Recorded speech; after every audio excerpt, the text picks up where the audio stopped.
금일 이렇게 설교 본문을 좀 정하고 나서요, 이제 김현태 전사님께 저희가 이제 보고를 드릴 때 처음으로 이제 전사님을 통해서 받았던 질문은 이 본문을 가지고 설교를 어떻게 하려고 하냐라는 질문이었어요.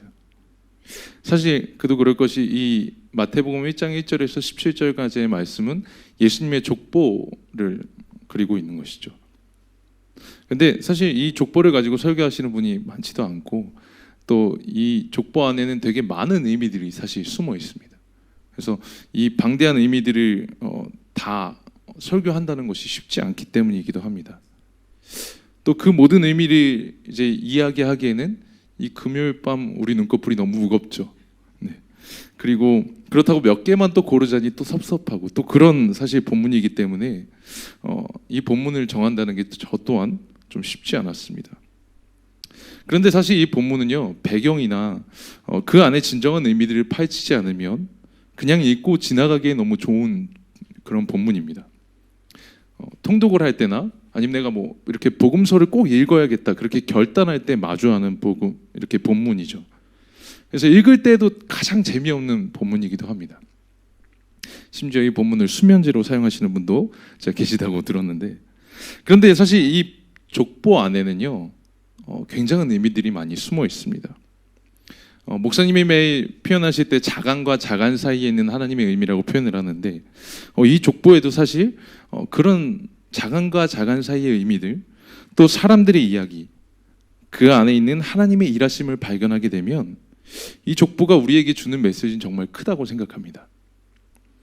저는 개인적으로 이 족보에서 하나님이 주신 그 음성을 통해서 정말 큰 힘을 받았습니다. 예수님이 다른 곳에서 하신 유명한 말씀들 있잖아요. 우리가 평소에 잘 알고 있는 그런 말씀들인데 뭐 내가 너와 함께 한다, 아니면 수고하고 짐진 자 다 내게로 오라, 내가 너희를 쉬게 하리라. 그런 본문들보다 저는 개인적으로 이 본문이 더 저에게 큰 힘을 주시는 것을 경험했습니다. 주님께서 이 족보를 통해 제게 주신 음성은요, 바로 주가 일하신다였습니다. 여러분, 먼저 설교를 시작하기에 앞서서 여러분에게 질문하고 싶습니다. 여러분 삶 가운데 하나님이 일하고 계시다는 것을 신뢰하시나요? 네, 아멘입니다. 개인적으로 사실 저는 믿음이 좀 연약한 편입니다. 그래서 제가 목회자가 된 것 같은데, 개인적으로 이 말씀을 읽고 고민하던 때가 이런 질문을 드리고 있었을 때였습니다. 하나님, 과연 내 삶에 일하고 계십니까? 그런 질문을 드리고 있었는데, 그 이유가 이제 여름 사역을 준비하면서 어떤 부담 때문이기도 했지만 제 개인적인 삶 속에서 이 질문은 저에게 참 어려움을 줄 때가 많았습니다. 여러분, 우리는 사실 그런 때를 마주할 때가 있죠. 현재 상황 속에서 하나님의 일하심을 바라보지 못할 때를 우리는 마주할 때가 있습니다. 기도해도 듣지 않으시는 것 같고 말씀을 보아도 나에게 말씀하시지 않는 것 같은 때입니다. 정말 하나님이 살아계시다면 왜 나를 이런 상태로 그냥 두실까? 그런 질문을 하게 되는 때가 있습니다. 저는 사실 이 본문에서 하나님의 음성을 듣기 전까지 그런 때를 좀 지나고 있었습니다. 하나님이 함께 해주지 않는 것 같고 하나님이 일해주지 않을 것 같은 그런 불안함이 제 안에 있었습니다. 그것이 저의 죄 때문일까, 뭐 부족함 때문일까, 많이 고민하며 또 말씀과 기도로 전전긍긍하고 있을 때 정말 그렇게 알 수 없는 채로 저는 이 질문을 하나님께 드리고 있었습니다. 주님, 정말 제 삶 속에 일하고 계신가요? 그런 질문 속에서 솔직히 하나님에 대한 원망마저 막 이렇게 자라더라고요. 그런데 오늘 우리의 본문인 마태복음이 쓰여진 이 시기 속에 이스라엘도 저희와 같은 상황 속에 있었습니다. 이 마태복음이 쓰여진 시기에 대한 배경은 담임 목사님 마태복음 강의 1번에 있습니다. 네, 그걸 좀 개인적으로 참고하고 또 주석을 참고했는데요. 이 당시 이스라엘이 이제 AD 70년에서 100년 정도로 추정하고 있을 때인데, 이때 이스라엘은 로마 정부와 함께 대항해서 이제 독립전쟁을 치르고 있었죠. 그런데 이 전쟁에서 이스라엘은 예루살렘 성전까지 파괴되는 큰 패배를 맛보게 되었습니다. 여러분, 상상이 되시나요? 하나님의 선택한 백성이라는 그 이스라엘이 이방인, 하나님을 믿지도 않는 그 우상을 섬기는 나라인 로마에 의해서 철저하게 패배한 사건입니다. 이 상황 속에서 이스라엘은 하나님께 질문할 수밖에 없었죠. 하나님 정말 계십니까? 하나님 정말 일하고 계신가요?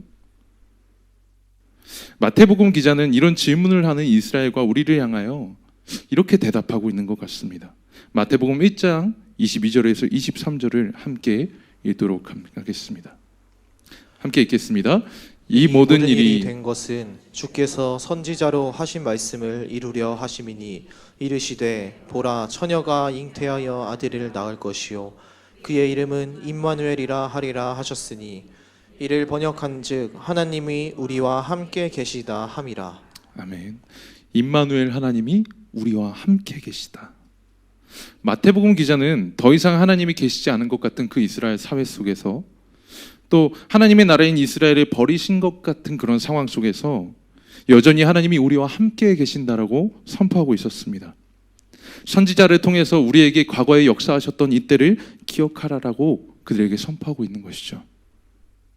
이스라엘 그들이 하나님의 말씀에 순종하지 않아서 이에 400년이라는 긴 시간 동안 침묵하셨던 하나님이 그 약속을 잊지 않으시고 이스라엘을 버리셨다고 생각했던 그 하나님이 약속을 잊지 않고 약속하신 대로 예수 그리스도를 통해 이 땅에 보내시오 여전히 이스라엘을 버리지 않고 함께 했다라는 그 말씀을 증거했던 이 사건을 기억하게 하고 있는 것입니다.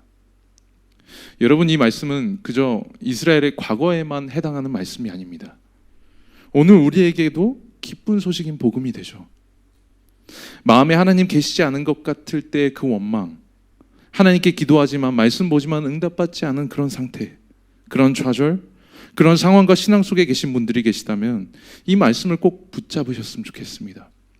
그래서 임마누엘, 하나님이 우리와 함께 하시다, 여전히 일하고 계시다, 또 약속하신 바를 이루신다는 것을 믿으시길 바랍니다.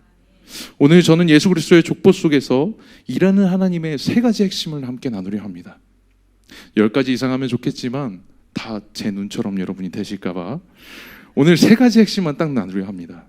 그럴 때 우리 삶에 일하는 하나님에 대해서 이렇게 묵상이 되어지고 또 그 기쁨과 평안으로 말미암아 위로를 받으시는 시간이 되기를 소망합니다. 먼저 첫 번째 일하시는 하나님은 따라합시다. 약속 가운데 일하시는 하나님. 네, 약속 가운데 일하시는 하나님이십니다. 우리 마태복음 1장 1절을 함께 읽도록 하겠습니다. 아브라함과 다윗의 자손 예수 그리스도의 계보라. 아멘. 마태복음 기자는 왜 예수님을 소개하면서 아브라함과 다윗의 자손이라고 소개했을까요? 사실 이 계보에는 되게 많은 사람들이 있는데 굳이 아브라함과 다윗의 자손 예수 그리스도의 계보다라고 소개하고 있는 것이죠. 많은 다른 이 설교를 가지고 하시는 분들이 이 마태복음의 주 독자층이 유대인이기 때문에 유대인이 가장 잘 알고 있는 이 2사람을 사용했을 거다 이렇게 얘기하지만 저는 개인적으로 그리고 다른 주석들을 참고할 때 이것은 마태복음 기자가 분명히 중요한 것을 이야기하기 위해서 이렇게 표현했다고 생각합니다. 그것은 바로 아브라함과 다윗에게 하나님께서 주신 약속의 중요성에 대해서 저는 얘기하려고 했던 것 같습니다. 먼저 아브라함에게 하나님께서 주셨던 약속을 함께 보았으면 좋겠습니다. 창세기 12장 1절에서 3절에 있는 말씀입니다. 여호와께서 아브라함에게 이르시되 너는 너의 고향과 친척과 아버지의 집을 떠나 내가 내게 보여줄 땅으로 가라. 내가 너로 큰 민족을 이루고 내게 복을 주어 내 이름을 창대하게 하리니 너는 복이 될지라.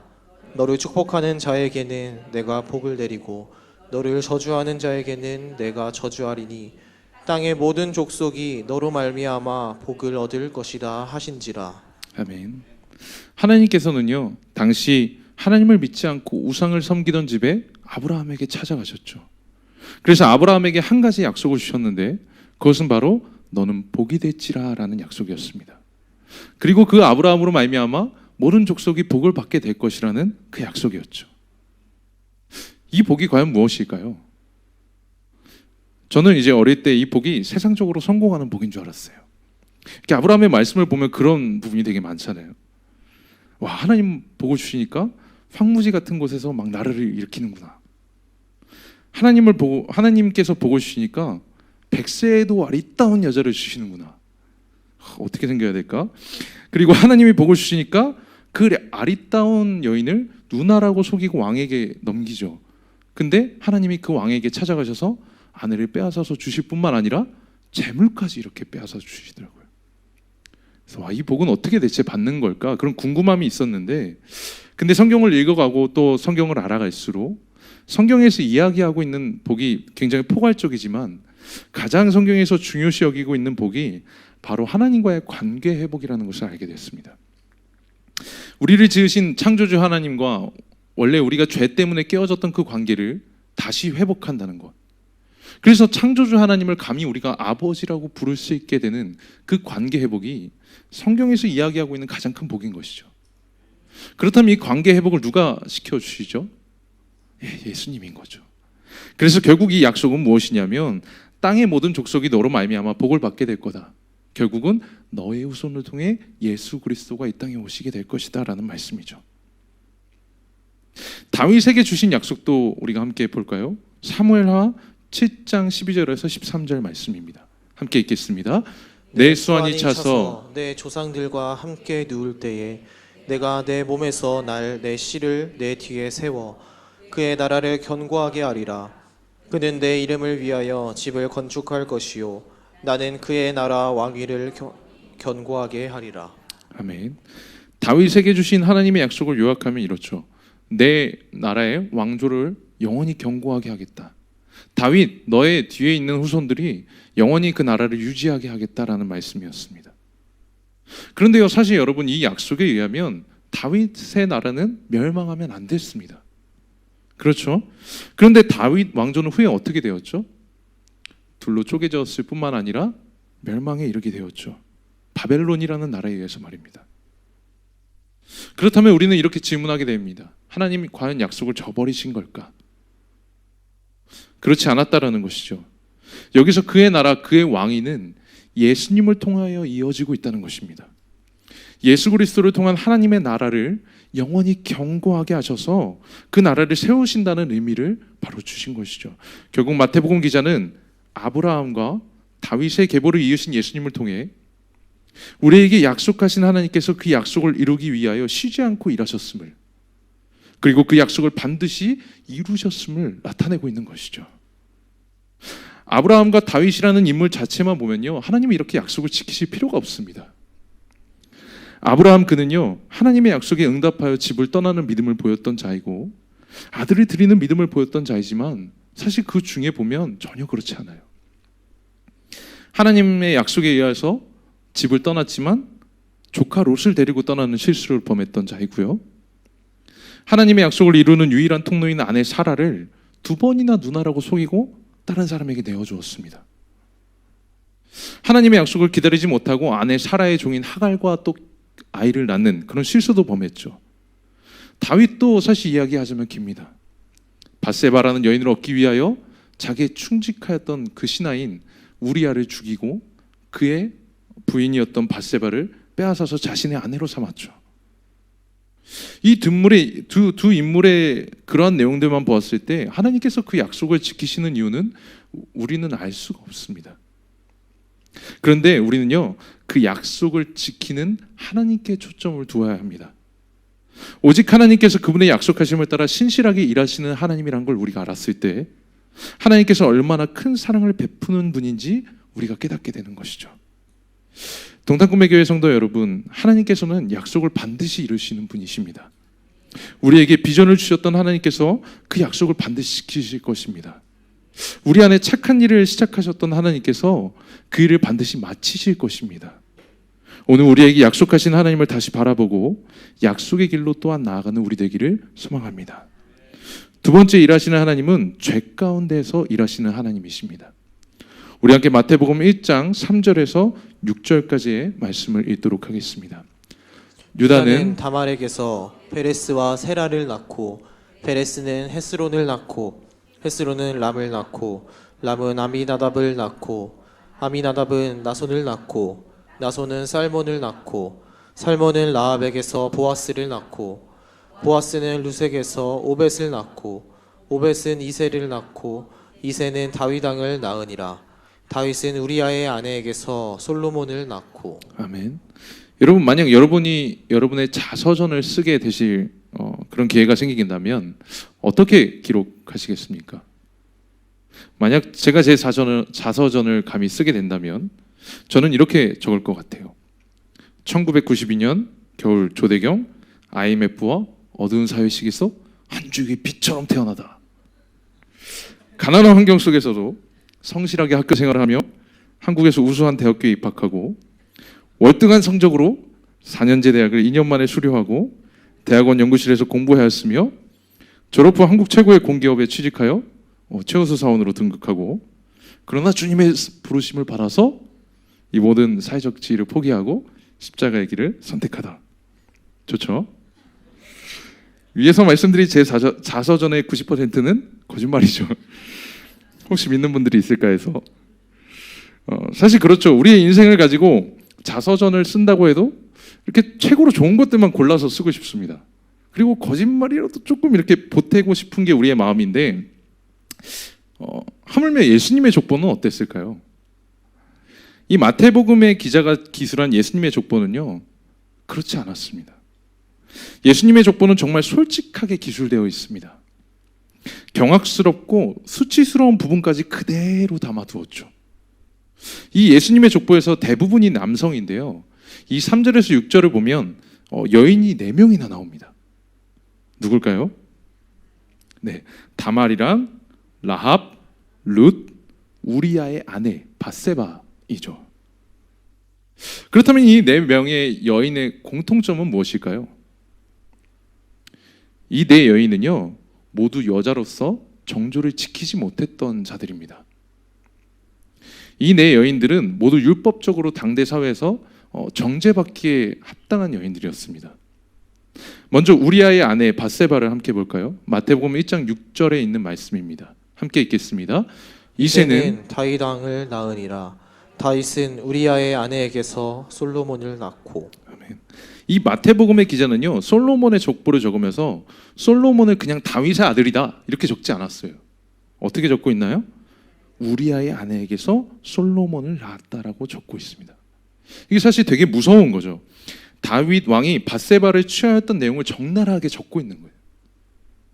그 밧세바라는 여인이 우리아의 아내였다라는 것을 굳이 찍고 있다는 것이죠. 상당히 충격적이죠. 다말은 또 어떤가요? 다말은요 야곱의 유다의 첫째 아들의 며느리였습니다. 이 유다라는 아들의 첫째 아들의 며느리였는데, 그런데 이 다말이 들어오고 나서 유다의 집에 우환이 들기 시작하죠. 다말이 결혼하는 아들들마다 다 죽어가는 거예요.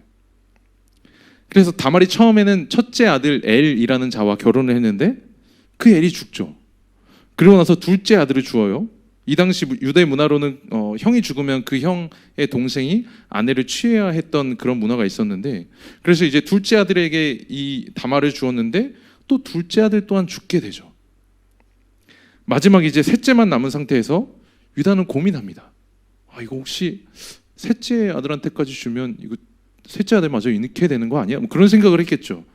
그래서 다말에게는 이제 셋째 아들이 좀 어리니까 이제 좀 자란 후에 내가 너에게 줄게 이렇게 약속을 합니다. 그런데 시아버지가 그 약속을 지키지 않는 거예요. 그래서 다말이요 사실 되게 이상한 행동을 합니다. 무엇이냐면 시아버지인 유다를 유혹해서 그로부터 아들을 낳았던 행동이었죠. 이제 시아버지가 어느 행사에 있어서 그 행사에 다녀오는 길에 다말이 이렇게 기생으로 위장을 하고 나서 시아버지를 유혹했습니다. 그리고 이 과정을 통해서 다말은 베레스와 세라라는 쌍둥이를 낳게 된 것입니다. 사실 지금 생각해도 이 다말의 행동은요 받아들이기 조금 어렵죠. 그런데 그 당시 보수적이라는 유대 사회에서 과연 이 다말이라는 그 여자가 어땠을까요? 다말뿐만 아니에요. 라합은 아예 기생 여자였고요. 게다가 롯은 모압 출신의 이방 여인이었습니다. 한마디로 예수님 메시아의 족보 속에 하나님 나라의 백성이 아닌 자가 그 족보 가운데 들어갔다는 것이죠. 유대 사회에서 예수님의 족보에 이 네 여인이 들어간다는 것은 상당히 경악스럽고 수치스러운 일이었습니다. 차별의 대상이었고 정죄의 대상이 메시아의 족보에 들어가 있기 때문입니다. 유대인들은 아마 이 족보를 읽으면서 이렇게 반응했을 것 같아요. 메시아가 이런 가문에서 나온다고? 말도 안 돼. 이런 가문에서 메시아는 절대 나오지 않아. 이렇게 놀라고 비웃기까지 했을 것 같아요. 그럼에도 불구하고 마태복음 기자는 예수님의 족보에서 이 네 여인의 이름을 당당하게 밝히고 있죠. 왜일까요? 마태복음 기자가 이 네 여인들을 통해서 말하고자 하는 바는 하나님의 일하심은 죄악 가운데서도 여전히 진행되고 있다는 것을 말하고 있다는 것이죠. 하나님의 일하심은요, 우리가 전혀 상상할 수 없는 곳에서 나온다는 것을 바로 말하고 있는 것입니다. 우리는 신앙에 있어서 이런 생각을 가질 때가 있죠. 저런 약한 곳에서 하나님의 은혜가 나올까? 이런 나의 부족한 신앙에도 불구하고 하나님 역사하여 주실까? 이러한 신앙은 사실 우리가 가지고 있는 한계입니다. 성경은 그런 우리에게 이렇게 대답하고 있죠. 하나님의 일하심은 하나님의 뜻대로, 하나님의 방법대로 하나님이 원하시는 곳에서 일어나고 있다는 것입니다. 우리가 약하다고 생각하는 그곳에서 강함이 피어나고요, 우리가 부족하다고 생각하는 그곳에서 완벽함을 피워내시고요, 우리가 죄악되었다고 하는 그곳에서 선한 것을 끄집어내시는 분이십니다. 이게 바로 예수 그리스도의 사랑이고 하나님의 말도 안 되는 일하심인 것이죠. 사랑하는 성도 여러분, 오늘 만약 우리의 부족함과 약함과 죄악으로 인해서 하나님이 내 삶 가운데 일하시지 못할 거야, 그렇게 생각하시는 분이 계시다면 예수 그리스도를 바라보았으면 좋겠습니다. 그분 앞에 이 시간 나아갔으면 좋겠습니다. 예수님께서 우리의 연약함 속에 일하실 거예요. 예수님께서 우리의 죄악을 깨끗이 씻고 일하실 것이고요, 예수님께서 부족한 우리 환경 속에서도 일하실 것입니다. 그렇게 믿으며 예수님만 찾는 시간 되기를 간절히 소망합니다. 마지막으로 함께 나눌 일하시는 하나님은요, 절망적인 상황 속에서도 일하시는 하나님이십니다. 우리 마태복음 1장 17절에 있는 말씀을 함께 읽도록 하겠습니다. 그런즉 모든 대수가 아브라함부터 다윗까지 14대요 다윗부터 바벨론으로 잡혀갈 때까지 14대요 바벨론으로 사로잡혀간 후부터 그리스도까지 14대더라. 아멘. 마태복음 기자는 예수 그리스도의 족보를 이 17절 말씀을 통해 마무리하고 있죠. 이 구조는 이렇게 3분할 구조로 되어 있는데 이런 형식을 취하고 있는 것입니다. 아브라함부터 다윗 때까지 14대, 다윗부터 바벨론 포로기까지 14대, 또 바벨론 포로기부터 그리스도까지 14대입니다. 이게 옛날에 저한테 정확하게 숫자를 세보신 분이 한 명이 빠지는데 이렇게 물어보신 분이 있는데, 그건 저한테 찾아오시면 제가 개인적으로 설명을 해드리도록 하겠습니다. 근데 중요한 것은 이것이 우리에게 의미하는 바가 무엇이냐는 것이죠. 그거는요, 바로 하나님이 이 모든 과정에서 정확하게 완벽하게 일하셨다는 것을 의미합니다. 아브라함부터 다윗까지 14대다라는 것은 하나님께서 하나님 나라인 이스라엘을 세우시는데 14대를 사용하셨다는 것입니다.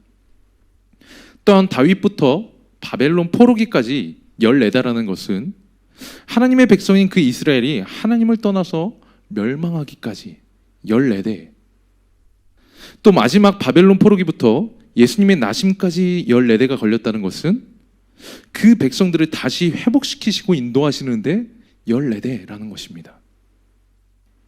이 하나님이 세우시는데 14대, 어려움 속에서 14대, 회복하시는데 14대, 이것은요 하나님의 한계를 말씀하시는 것이 아니죠.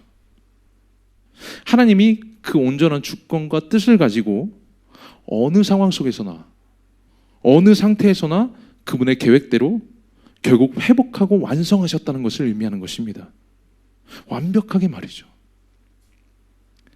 당시 유대 사회에서 이 바벨론 포로기는요 사실 지우고 싶은 과거였습니다. 하나님의 뜻하심에 순종하지 않아서 다른 이방인의 나라에서 종로로 타였던 그 시간들, 얼마나 잊고 싶었을까요? 그 안에서 억압되고 상처받았던 기억이 얼마나 많겠습니까?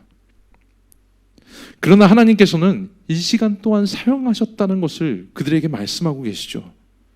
이스라엘이 하나님 없는 것 같이 여겼던 그 고통의 시간 속에서, 하나님이 버리셨다고 생각했던 그 시간 속에서도 여전히 그 백성을 위하여 하나님 임마누엘의 하나님이 일하고 계셨다는 것을 말씀하고 계신 것입니다.